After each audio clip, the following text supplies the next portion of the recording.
So I want to talk about a metronome practice technique that I've developed and used successfully over the years, actually.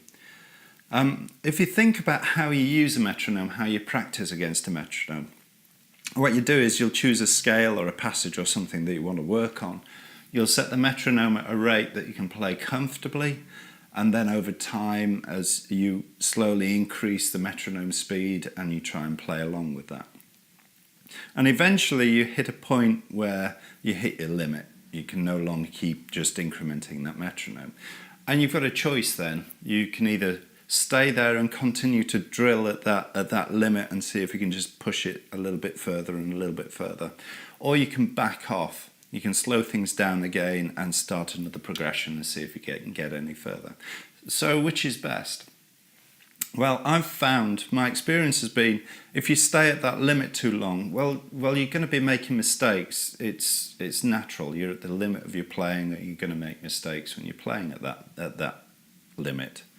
And the problem is, if you keep making the same mistake over and over again, then you get a training effect on that mistake. It habituates. It's like any other motor skill. Your body doesn't differentiate between good technique and bad technique. It just learns the thing that you repeat over and over. And so that mistake turns into a bad habit, and that's how at speed you get sloppy technique. So how can you deal with this? Well, you can back off and you can focus on your technique, get the technique right again, and then push forward. So I find using metronome as a series of waves, if you like, is the best approach. This kind of wave training, if you like. Now, what I wanted to do was, or back then what I was trying to do, was to see if I could get more efficient in a technique like this, because the problem is that you're continually messing around with the metronome. You're having to stop your playing and then reset the metronome and start again, and then stop and reset and start and stop. And the other thing I was interested in is how long should I make each one of these progressions? How far should I push things? And when I reset, how far back should I reset to? So I'm a software engineer by background. And what I decided to do is create some metronomes and make them dynamic, so they change the rate over time, and just started exploring some of these parameters. And those are the metronomes that I tend to use, actually, are my own sort of dynamic metronomes rather than just a fixed standard metronome. Now, all of my programs are just hacked together pieces of crap, basically, so I'm not going to distribute them because they'll just crash on you. But what I did find was that there were a set of parameters that I keep coming back to, and I generally just use these. So what I've done is I've rendered these fixed parameters into a series of YouTube videos, and then I created a channel on YouTube called Ramping Metronome, and all of the videos are available on there. So there's some 30 videos on there, and they're all based on the same set of parameters. So they're all 10 minutes long, because I found 10 minutes a good chunk of time to work on a passage. And they all ramp by about 20 beats a minute over that 10-minute period.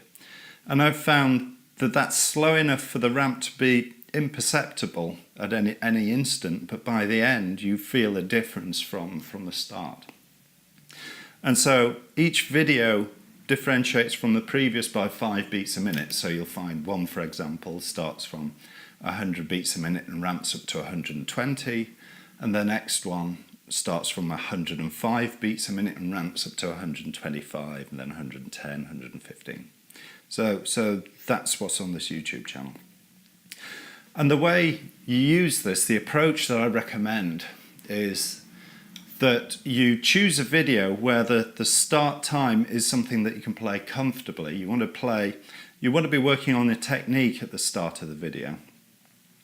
And then you use the video, you play against it for the duration, for the 10 minutes. And at the end of the video, you assess yourself. First thing you need to decide is, were you playing slow enough at the start? Were you really working on technique at the start, or were you still making mistakes? Because if you were making mistakes, you need to slow down. You need to play within your comfort zone at the start of the video.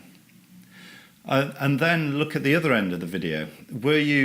How did you feel when you reached the end of that video? Did you feel like you could push further, or do you feel like you were hitting your limits? Because if you're hitting your limits, just stay on that video and use it again. But if you want to push further, what I'd recommend you do is you take the next video in the sequence. So again, if you're working from 100 to 120, you then move on to 105 to 125. So what that's doing is automatically backing you off, so you focus on technique and then you push forward and work on speed again. And then you move on to the next video starting at 110. So again, you're backing off, working on technique, and then pushing forward, working on speed. So it's a bit like waves, the tide coming in. So each wave is washing in and out, but overall the progress of the tide is the tide's coming in. And it's exactly the same with these videos. And I've found that this is a really powerful technique, a really powerful way of developing a technique really quite efficiently. The other thing I'd say is what I like to do is to do, say, 3 in a row and then stop, because I don't want to develop RSI. That's the other thing. But you're in control of your own body. You decide how you should put rest into this as well. But I'd recommend you do think about this as well. But that's it. So, as I say, 30 videos, they're all online, they're all on YouTube. I'll put links in the video and I'll put links in the description field. Give them a go. See if I can make you a convert to this way of training as well. Good luck with it, and we'll chat next time. Goodbye.